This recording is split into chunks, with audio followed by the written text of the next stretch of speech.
Well, while we wait, maybe it could be fun for everybody to put into the chat, if you're a current alumni, where you are serving, what site and what location, and if you are a current member, where you're serving, and if you are alumni, where you last served.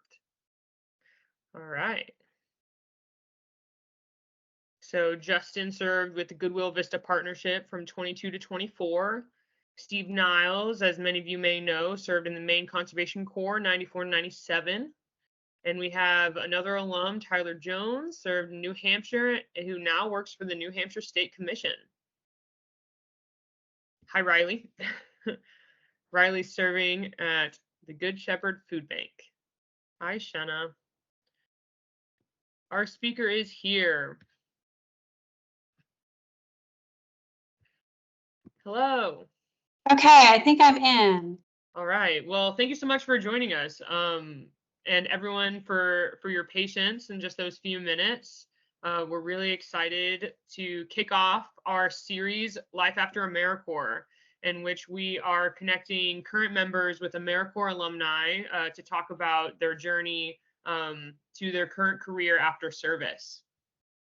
My name is Kaysie Logan. I'm a current VISTA member serving in Columbia Falls, Maine at the Wild Blueberry Heritage Center in my second VISTA term. And I'm really excited to be your host today and to facilitate this conversation with Shenna.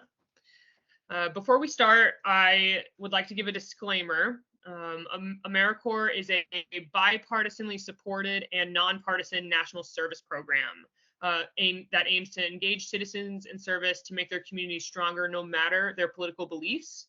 This speaker series is designed to highlight former national service members and how their service helped them become successful in their chosen field.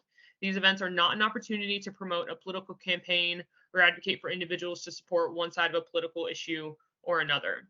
We're really excited to have Shenna Bellows, the Secretary of State in the state of Maine, as our first speaker to kick off this series. And we would like to offer time at the end for any audience members that have questions for Shenna to put them in the chat, and we will be able to ask them to Shenna, but please refrain from any politically oriented questions or comments.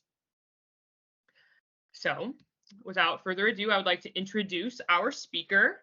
Shenna Bellows grew up in Hancock, Maine, and graduated from Ellsworth High School, and very near to where I live.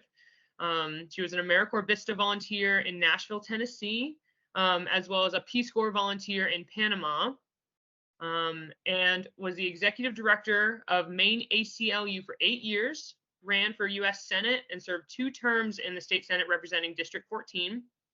She was elected Maine Secretary of State in 2020, and has been involved in various community organizations working on initiatives related to education, healthcare, and economic development. Shenna's career in public service and leadership demonstrates a journey inspired by national service. And so I'm really excited. That was just a quick little appetizer for your story. And so we're really excited to hear from you. Thank you so much. And I hope this can be a conversation. And I was just reading in the chat where everyone had served, and I hope people will continue to populate your service dates and experiences in the chat, because it was just so inspiring. And Kaysie, thank you for that kind introduction. Roy, thank you for organizing this. I was truly honored. And I absolutely loved my VISTA experience. I was an AmeriCorps VISTA from 2001 through 2002. I was located in Nashville, Tennessee, working with a high school age group called Community Impact. It later merged with another youth nonprofit, but our mission was educational and economic empowerment for young people. We were working on individual development accounts for college scholarships, and meaningful internships for young people in Nashville, Tennessee's largest public housing project. And for me, my story with VISTA and AmeriCorps started with my Peace Corps experience. I did Peace Corps first, and I wanted that opportunity to see what service might look like in our own country. And so I looked at AmeriCorps and AmeriCorps VISTA specifically, and what I loved about it was that opportunity to be placed with an organization and to get to know that organization, but also all the aspects of nonprofit or for some of you, you're working in schools, school management, and just seeing on the ground how that worked. So I had that opportunity as an AmeriCorps VISTA to do things I had never done before, like grant writing and fundraising. I didn't do a lot of fundraising, but I remember one major donor ask where they really wanted a youth voice. And so I accompanied my executive director and we brought a young person, and the three of us talked about the programming and made that ask. So those skills, both in program management and teaching and grant writing and fundraising, really informed what I did next. It wasn't obvious at first to me what was next. The nonprofit I was working for was in transition. They were really trying to think about this potential. They had a couple of different organizations they were thinking about merging with. I loved Nashville, but I missed home. And for me, home was Maine. And I also had really good friends and experiences in Washington, D.C. So I really wanted to be back on the East Coast. And so I didn't know, I ended my AmeriCorps VISTA and I had just broken up. I just ended a long-term relationship. And so my dad said, well, why don't you come home and live with us? I was 26 years old. I was thinking about this morning. I was 26 and my parents are like, sure, come home and live in Maine and live with us. And he said, you can volunteer for this candidate named Shelley Pingree. She's really great. She's running against Susan Collins. This was 2002. So I went home to my parents' house for the first time since college with some trepidation and I think a little shame that I hadn't figured it all out. And I started volunteering for Shelley. And that was an unpaid position, but then the Maine Democratic Party was looking for organizers. So they hired me to run Get Out the Vote activities in Hancock County for Shelley and for other candidates as well, which I did. And so my AmeriCorps ended in August and I went home in August and that campaign work lasted through November. Well, election day happened and Shelley lost. And there I was the day after the election with no prospects, no job opportunities, and the economy was in tough shape at the time. I think we're in a much better environment now for looking for a job that you love.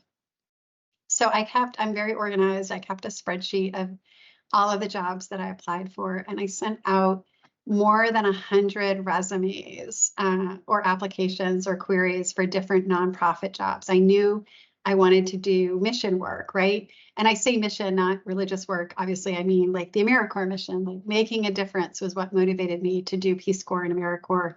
I had worked in the private sector before Peace Corps and I hated it. So I really wanted to work to make a difference. What drives me is making a difference. And I didn't hear from any of those organizations. Out of the more than 100 organizations I sent applications to, I received 3 job interviews. And of those 3 job interviews, I received 2. The organization that was thinking about taking over my other organization said, yeah, you're not quite what we're looking for. You don't have a master's in education. You don't have a PhD in education. And I was crushed. But there's a really old-fashioned, I guess at this point it's old-fashioned country song, Garth Brooks, Thank God for Unanswered Prayers, because I did get 2 other interviews and 2 other job offers. And and they were for completely different directions. And I think that's part of this path after AmeriCorps too, is you don't know which direction life will take you, and maybe there's not a wrong one. But one organization was hiring me to do things similar to what I had done in the Peace Corps. They were doing micro enterprise development with artisans in Latin America. And I had been in the Peace Corps in Panama as a small business development volunteer. And I had started a micro lending program in my town and worked with artisans directly. So that was an organization based in Connecticut that was looking to do international development. And then the other organization was the American Civil Liberties Union, whose mission is defense of the Constitution and the Bill of Rights. And I had a poster on my bedroom wall when I was in middle school of the Bill of Rights. Like, I was so geeky about the Constitution and the Bill of Rights, even though I had no professional experience in that area. But this is, as you're thinking about your next steps, later I asked my boss, why did I even get an interview? Because I was going to work for a legal organization. I was working with a lot of attorneys, a lot of people who are experts in constitutional law. And I will say that on the job description, they were looking for people who were bilingual. And I had done the Peace Corps in Panama and spoke fluent Spanish. They were looking for people that had worked in diverse communities. And I'd grown up in rural Maine and then served in AmeriCorps in Nashville, Tennessee's largest public housing project, a much more urban environment and much more, quite frankly, all of the kids I was working with were African American. And growing up in Maine, it was very rural, very white. So I had the sort of different cultural experiences and different backgrounds. And I didn't know this, but they thought that being from Maine was an advantageous aspect of my resume, because the ACLU was really trying to influence Olympia Snow and Susan Collins. And even though I didn't know Olympia Snow or Susan Collins, I'd met Olympia Snow when I was in high school and visited Washington, D.C. on a class trip once. That it didn't matter. They wanted that Maine expertise. And so I got an interview and I got an offer from the ACLU. And when I thought about the opportunity to live in Washington, D.C. and work for defending the Constitution and the Bill of Rights, I took that organizing job there, even though it was a much more intimidating opportunity in some ways because it was so different than anything that I had done before. So I did that for 2 years. And I just want to share another personal aspect of my story that isn't exactly on my resume. And that is, I was 29 years old. I'd been at the ACLU National Organization for 2 years. It was a dream job. I loved it. It was like what you do at AmeriCorps. It was community organizing, but at the national level. So we were working on things like trying to fight a discriminatory, they were trying to write a definition of marriage as between a man and a woman in the US Constitution. And so we organized groups of families and couples and legal scholars to come to Washington, D.C. and stand up against that. Or I was organizing against the Patriot Act and in defense of privacy and that balance between privacy and security. So it was going to like the National Librarians Conference at the ALA, the American Library Association Conference, and going to meet with the National Gun Owners Association and talking about the Patriot Act and getting all of these really diverse people to find out about the Patriot Act and then come with me for meetings on Capitol Hill. So it was a great job. I loved it. But so my dad calls me. There's a theme here, and he said, when are you moving back home to Maine? And I said, well, I love my job when there's a job in Maine. And he used to say that intermittently throughout my 20s. And so he calls me one day and he's like, there's a job in Maine that would be perfect for you. And I was like, what? And he said, executive director of the ACLU of Maine. I said, Dad, I'm 29 years old. I'm not an attorney. I've never been an executive director of anything. I'm not qualified. And I think sometimes all of us have those self-doubts, right? Especially if you're someone who likes to help people and serve others, and you're very focused on other people and what their assets are, sometimes you lose sight of your own strengths. So I said, Dad, I'm not qualified. And he came back and he said, I have this customer. He was a carpenter. He's retired now. He said, I have this customer. I've been doing work on his house. He's been involved in the ACLU. He says he's willing to talk to you about the ACLU of Maine. So I was completely embarrassed, but agreed to talk to my dad's customer out of respect and courtesy to my father. And I talked to his customer. He was a very sweet older gentleman. And he was like, you'd be great. I'm not sure, now we know Maine really values youth voices. So I think perhaps it was genuine. So I applied, and I was very honest with what my skills and strengths, but also my challenges were. But this is where AmeriCorps was so helpful. So the ACLU of Maine was looking for someone who had fundraising experience. And my only fundraising experience had been with the AmeriCorps VISTA program. I had written several grants that were successful for that organization. I had gone on a major donor visit with my executive director and been part of asking a major donor for money. And so I could say, look, my experience is limited, but here's what I did as a VISTA. here's what I did for this organization, and this is how it would be transferable to the ACLU. I didn't have a lot of experience with managing a budget, but again, as a VISTA, I had been very acutely aware of what our budget constraints were and what we could and couldn't spend money on.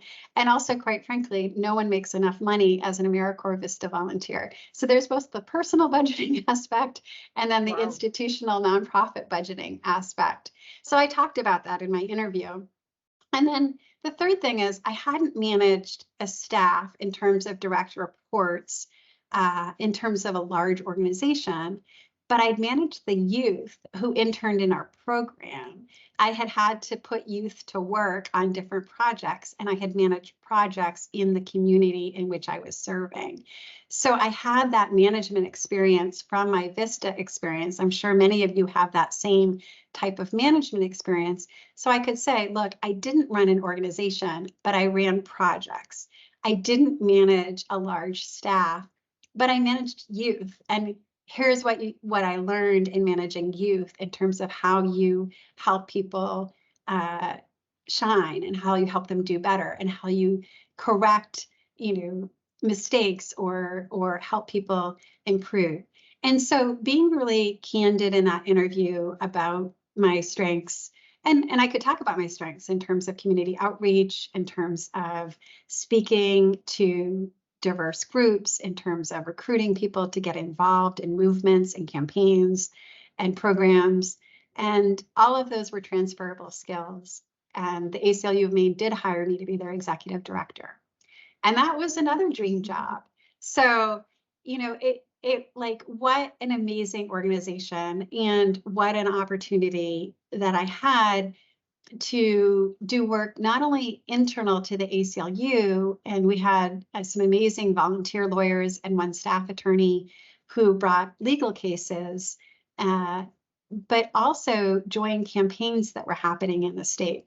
So it was 2005, and we were running the Maine Won't Discriminate campaign. I say we, was really being led by Equality Maine and gay and lesbian advocates and defenders, and a coalition of groups that was really brought across the state to pass anti-discrimination protections in education, housing, credit for the LGBTQ plus community. And so one of the first things that I got to do was get involved with that. And I remember meeting with the head of Equality Maine, and I said, look, in Washington, D.C., I used to do outreach to unusual bedfellows like librarians and gun owners. I'd like to do that for this campaign. And she said, sure. And so I organized a series of forums with religious leaders, business leaders, and gay and lesbian couples to talk about the economic, moral, and human impact of discrimination and the importance of anti-discrimination. And I remember organizing a forum in Lewiston with a Catholic priest, Father Mike Seavey, and the head of the Chamber of Commerce in Lewiston, and a really prominent gay man who talked about his family.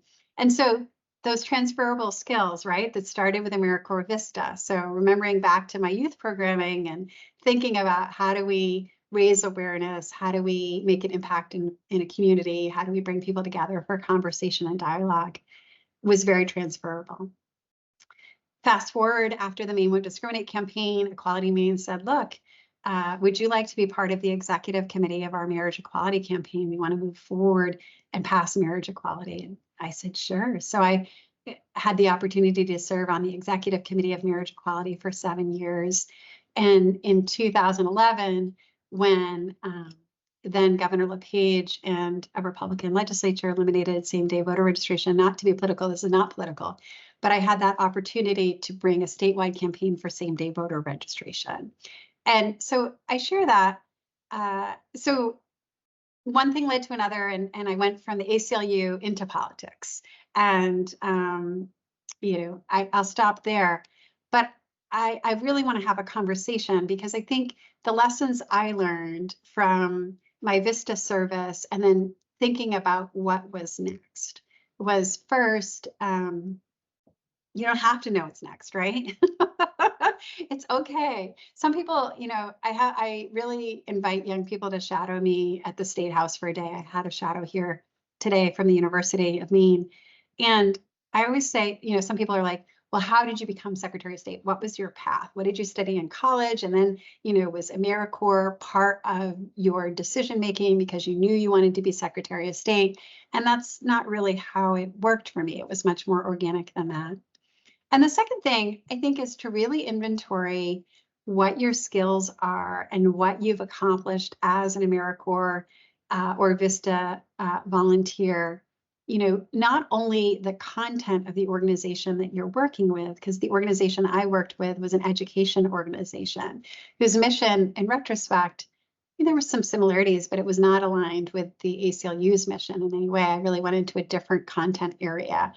But the skills in organizing, community organizing, public education, fundraising, managing a budget, those skills that I first had an opportunity to try in AmeriCorps were skills that I then used for future opportunities and are skills that I still employ today as Secretary of State. And then I think I didn't know it was a lesson at the time, but I become a huge proponent of networking. And I really, truly believe most people want to help other people. And so if you send a note, if you're you're interested in getting into government, you should reach out to me. Maybe you could chat with me for a day at the State House or have a conversation or just have coffee to talk about politics and how to break into politics. Or maybe you're interested in nonprofit management. You want to become, you've been a program associate or a team leader for a particular program, and you've seen how the sector that you're in, what the sector needs, and you want to go work in a nonprofit in that sector. Reach out to people, reach out to former AmeriCorps alum and just ask for their advice. So just like my dad reached out to his customer and his customer wanted to talk to me, and that in itself gave me at least the confidence to submit that application, if nothing else. I think leveraging the AmeriCorps VISTA network, just like this series is doing, to make contact with people. And the worst that will happen is that they will either miss your email and they just won't write back because they're too busy. And that's not on you, that's on them, but it's not like personal. Or they will be too busy and they'll say, I'm really sorry, I don't have time for that. I can't do that. But the best thing that will happen is you might have that conversation that opens a door or gives you an idea or sparks another connection that leads to what's next. So I think the power of the AmeriCorps network is very strong. There are some people have done some very interesting things with AmeriCorps. And I also will just say, as secretary, formerly as an executive director, first at the ACLU of Maine, and then actually I became the executive director of the Holocaust and Human Rights Center of Maine. And in all of those roles, I've done a lot of hiring. And if I see AmeriCorps on a resume, I'm like, yes, I want to interview that person. And they're not always the best fit, but oftentimes they are. And I have hired, I had an amazing woman who ended up getting promoted to be my public education director when I was at the ACLU of Maine, who one of the reasons that I hired her was because of her AmeriCorps experience in education. And I was like, okay, I know she's a self-starter. I know she's creative and innovative and obviously has that passion for making a difference and serving others. And so she got an interview, got the job, and then was promoted a few times and then went on to work for a national organization after the ACLU of Maine and lives in New York City now. But so I think sometimes there are doors that may open from your current service. So absolutely. I'll stop there and just take questions. Well, I would like to say thank you so much. What a great story that was. And I really loved understanding or hearing how certain details of your experience, like it's not, there's never a straight pathway, but you work on this project or you develop this skill, such as speaking Spanish in Panama, and how all of the components get to come together to create, you and your pathway. It's all these different doors that get to be opened And maybe it's not just one door that's going to another hallway. It's like a double door that can open up into different hallways. I'm curious if there is a specific project or accomplishment that you're rather proud of, and also maybe a major challenge that you had to overcome through your service that led you through a door unexpectedly.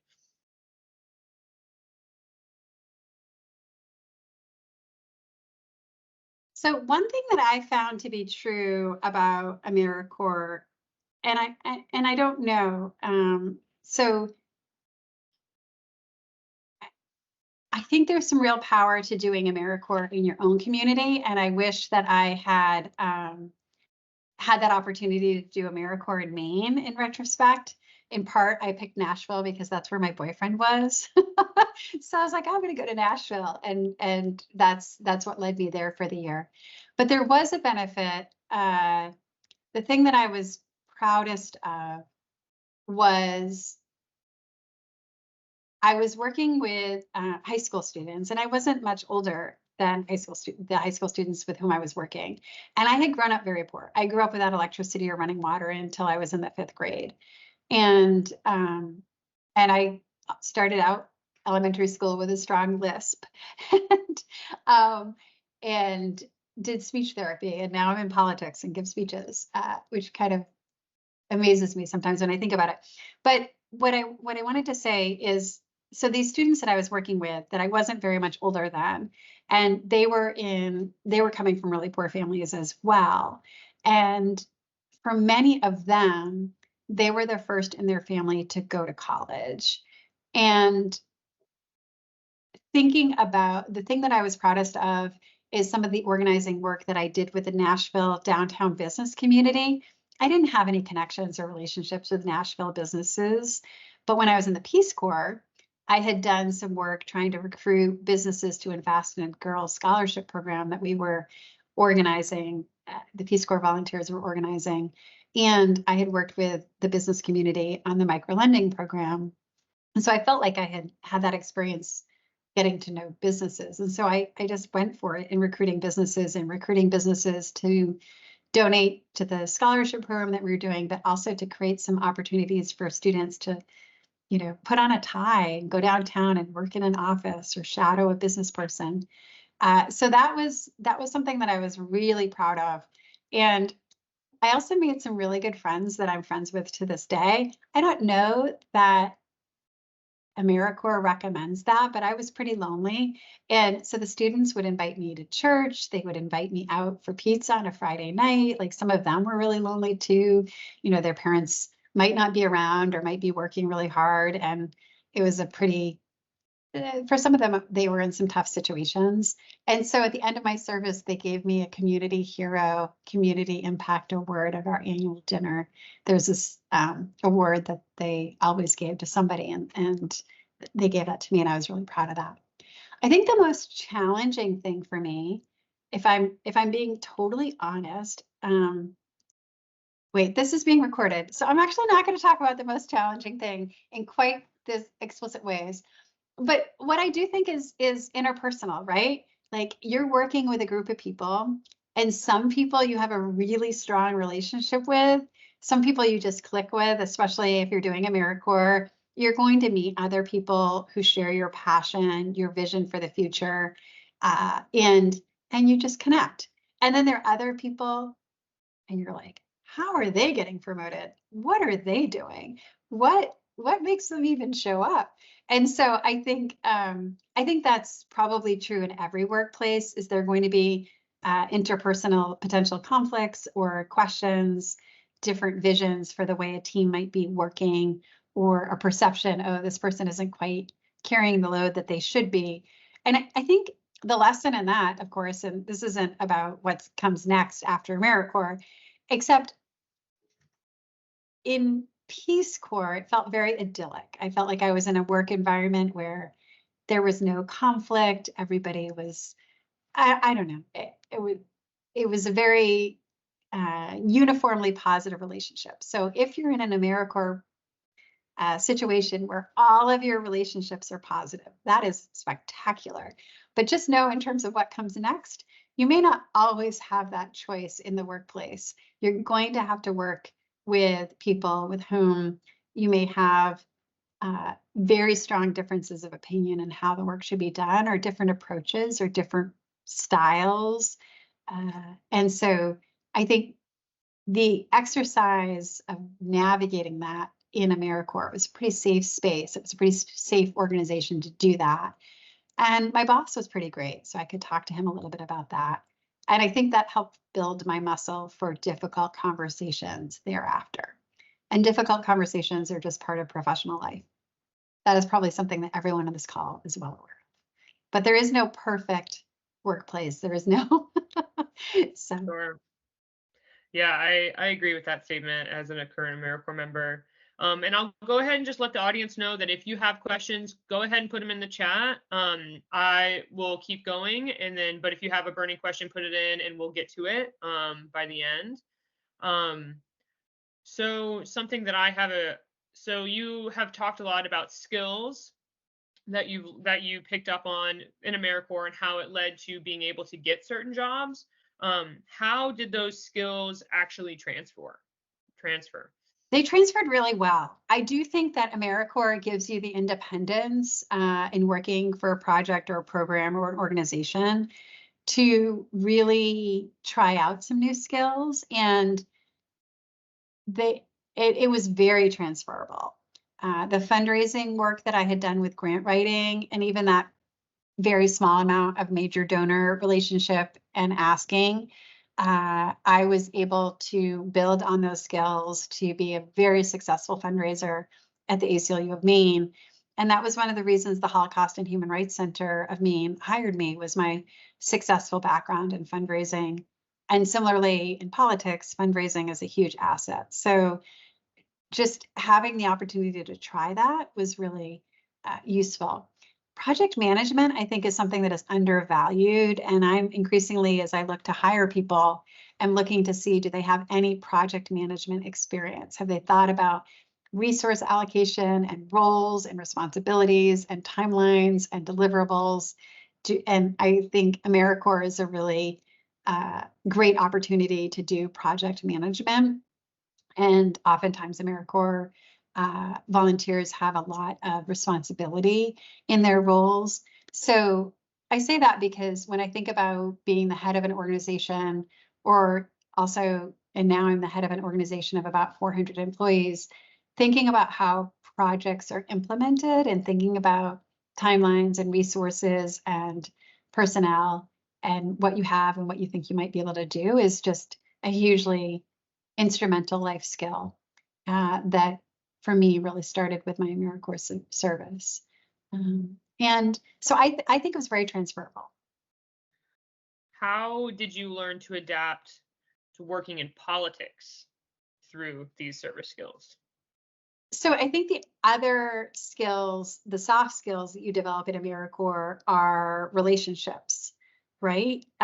So much of AmeriCorps is building relationships in a new community or a new organization, trying to understand the lay of the land, trying to encourage people to participate in what you're trying to accomplish. And that is very transferable in politics and has been a big part of my success in politics. Similarly, understanding the mission and what your mission is, and that sounds kind of curious to say about politics, but you in AmeriCorps, you have a project, you have a project goal, or you have a mission for the organization that you're working with. You can't fix all of the things or do all of the things because of scarce resources. So you really have to be mission focused and mission driven. And I think the same is in politics as well. So when I was a state senator, I care a lot about many things: civil liberties, civil rights, the environment, economic justice, social justice. But you can't do all of the things. You have to sort of pick, okay, what are my priorities? What am I doing first? What am I elevating? And I think that's sort of a transfer from AmeriCorps to politics. I see a question in the chat, 2 questions in the chat. Oh, I appreciate your statements about how AmeriCorps can give people the opportunity to have difficult conversations and handle difficult situations. AmeriCorps gives the power to connect people from very different points of view and beliefs to accomplish community goals. Can you talk about that? So the young people I was working with, so literally every young person in the program that I did for AmeriCorps was African American, except for one. And I had some really important conversations about racial justice with those teenagers because they weren't pulling any punches. And when they brought me to church, they were bringing me to their church, and they were they had very strong thoughts and beliefs about white saviors and people coming into their community to try to fix things. And so those conversations and really listening to them were pretty extraordinary for me and really important, having grown up in a small town in Hancock, Maine, and in some ways transformational. Similarly, two of the students I worked with, one of whom I'm still in touch with, were very religious. I grew up congregational. When I was a kid in Hancock, there was the church in the middle of town, and I went to Tuesdays after school church for kids because that's what all the kids I thought did. But I wasn't someone who was as seriously religious as a couple of these students. And so, and then I went on to work for the ACLU, who's all about freedom of religion or freedom from religion, whatever your preferences are. But really learning and hearing their thoughts and hearing those perspectives, I think was really useful for me. And when you learn how to listen, I talk a lot in my current job, but I try to listen too. And I think really listening to those students was really an important part of my experience. So it was the ACLU. The ACLU had a slogan that I use to this day: no permanent friends, no permanent enemies, just permanent principles. So we really made a big deal out at the National ACLU of we'll work with anyone on any issue. And then when I worked at the ACLU of Maine, so just like we did with marriage equality, when I was at the National ACLU, my boss, we did a public speaking tour on civil liberties in the post-September 11th civil liberties environment. And so I organized a bunch of public speaking engagements for my boss and a former Congressman Bob Barr, who's a very strong Republican conservative member of Congress. He'd been involved in the Clinton impeachment hearings.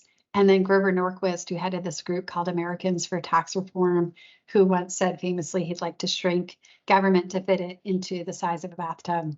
And so I had to drive my boss, who was this lovely, very strong, very liberal. She came from a strong Democratic family in Maryland, African-American woman, and these two older white Republican men around Los Angeles. And I set up all these speaking engagements for them.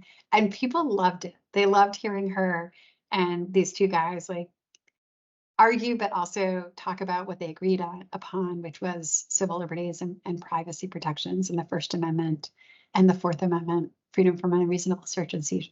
So yeah, that AmeriCorps, that listening that I did in AmeriCorps, I think gave me some strengths. And when I ran for state Senate, I won a district that voted for Donald Trump in 2016, and I did so by knocking on 10,075 doors. And at every door, I said, "Hi, my name is Shenna Bellows. I'm running for state Senate. What issue is most important to you?" That was always my first question before I said anything about myself. And then if they said healthcare, I could be like, "Great, this is what I think about healthcare." If they said, didn't matter. You know, there was a point of connection where we could have a real conversation about what they cared about. There was another question: if you could serve anywhere with any focus area, what would it be? Oh, that's a fun question. I think I would try. So if I were to do AmeriCorps in the future, anywhere in the country with any focus area, I think it might be fun. What? You have a few years of AmeriCorps eligibility left. Yeah, of course. Think long and hard about it. So I think when I another one of my passions is environmental justice, but I've never worked in the area of environmental justice. So one of the things that I love about AmeriCorps is it's an opportunity to experiment and reach outside of your comfort zone and do something completely different. So I think living somewhere completely different, let's say, I mean, it'd be hard to leave Maine because my husband and I, we honeymooned in Rockland. We take all our vacations in Maine. We really love Maine. But I think doing some sort of environmental VISTA somewhere close to a state or national park, like a really important environmental area, and doing some sort of environmental justice work would really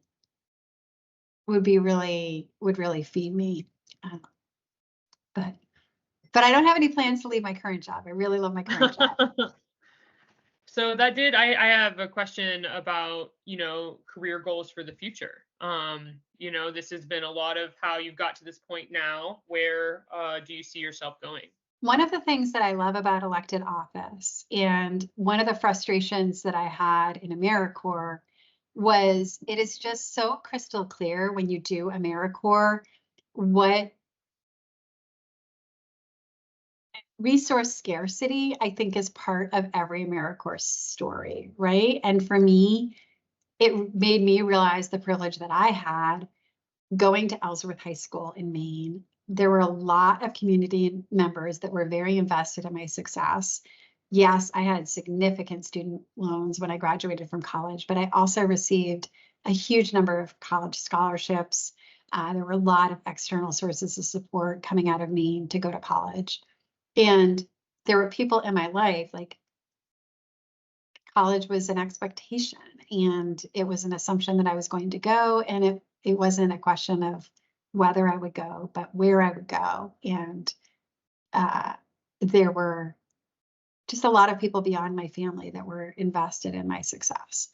And so living in Nashville and working with students who didn't have those supports, who didn't, it just made me very acutely aware of resources and how resources are allocated in our society. And then that, I think, gave me a different lens for evaluating so much in the civil liberties and civil rights world in terms of resource allocation. And I think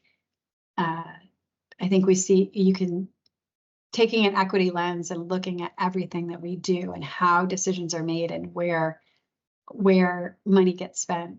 And the money spent by government far exceeds the money spent in the nonprofit sector.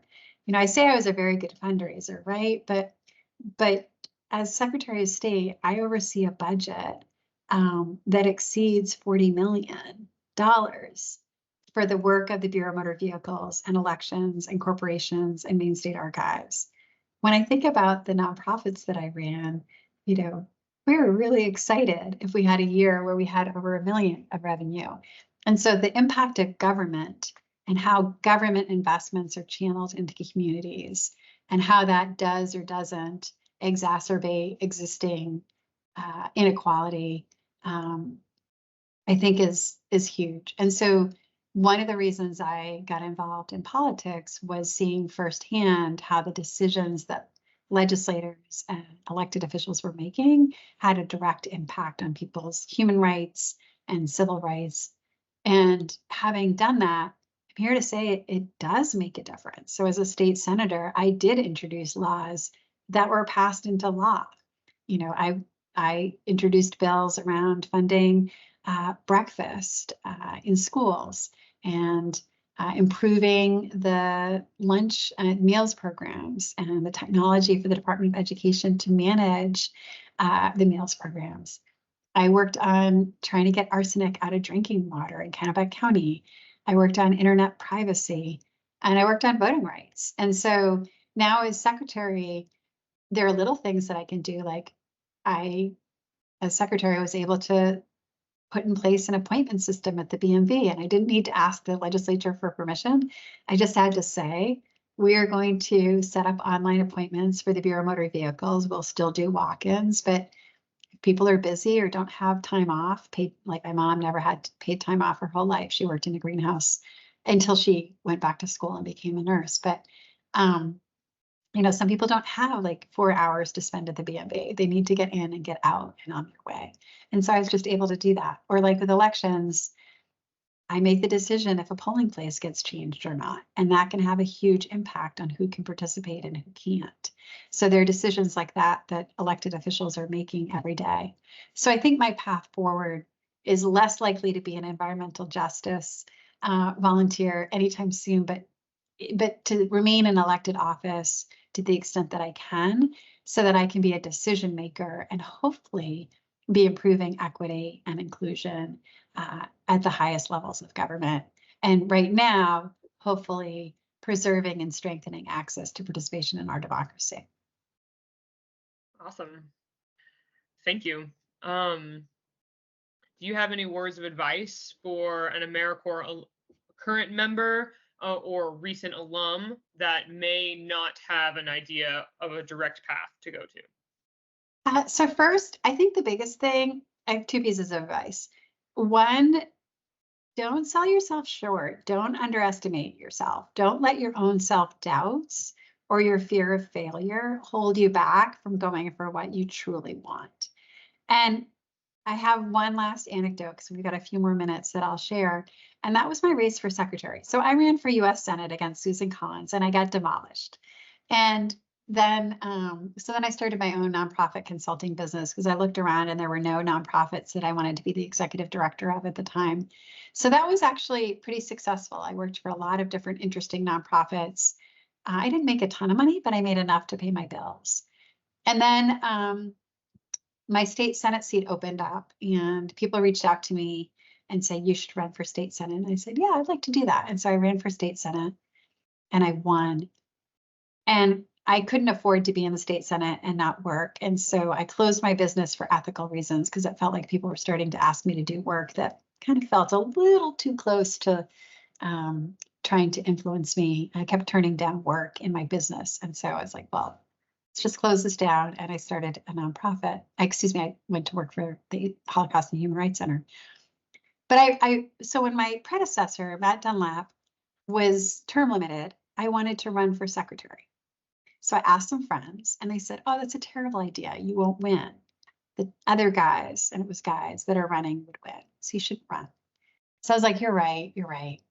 So I set that idea, it was like January or February. I set that idea aside. And then summertime came and I couldn't stop thinking about it. So I talked to a different group of friends. I said, I've really been thinking, I really want to run for Secretary of State. And they were like, that's a terrible idea. You'll never win. There are already all these other people running. You shouldn't do it. Plus, you're a state senator, you're running for re-election, you're chairing a committee, you're doing so much good in the Senate. Stay where you are. I was like, okay. So 3 weeks prior to election day, and the secretary is elected by the legislature, a friend of mine calls, and she hadn't been somebody that I talked to previously about this. And she said, she's just venting. She said, how has it been 200 years of statehood in 2020? And not only we've never had a female Secretary of State. We don't even have any women running for Secretary of State. And I was like, oh, funny you should say that. I wanted to run for secretary and people told me I couldn't win, so I didn't.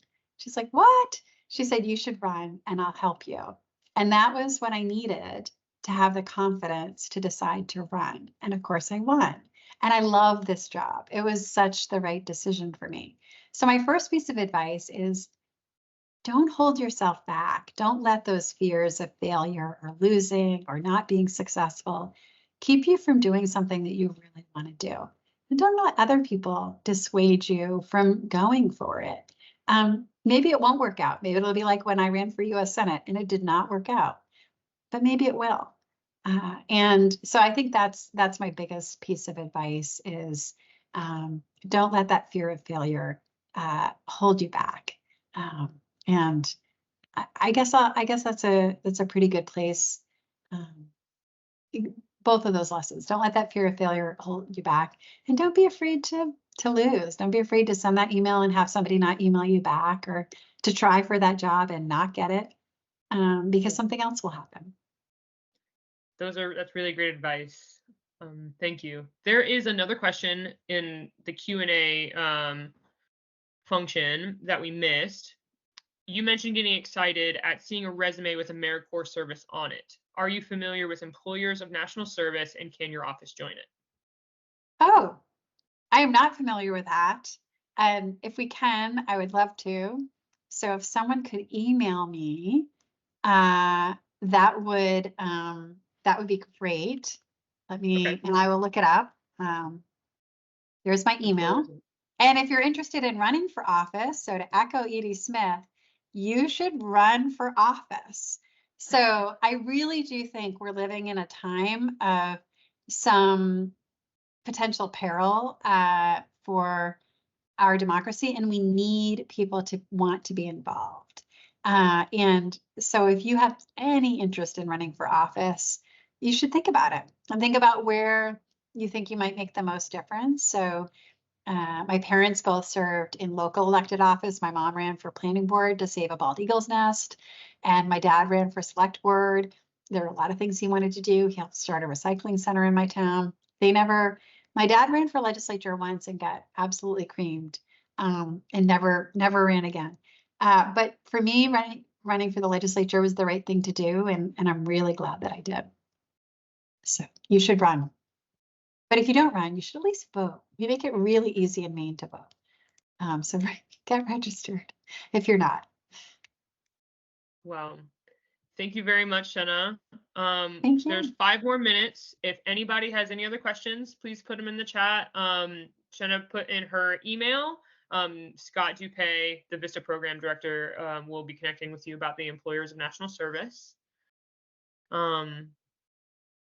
So thank you so much for joining us. And I do want to talk about that plug that you made about networking and how important networking is.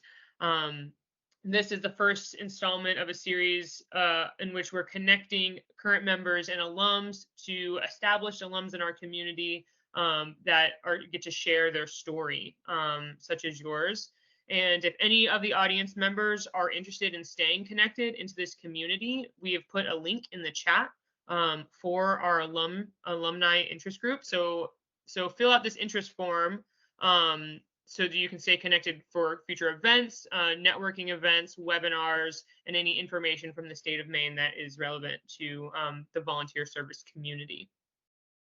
And if you can't reach into the chat, let us know if you need help finding this interest form.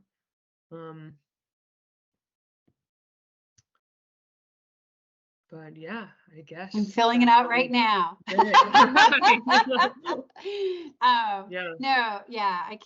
can't agree more. Sort of taking advantage and leveraging those networks is really important.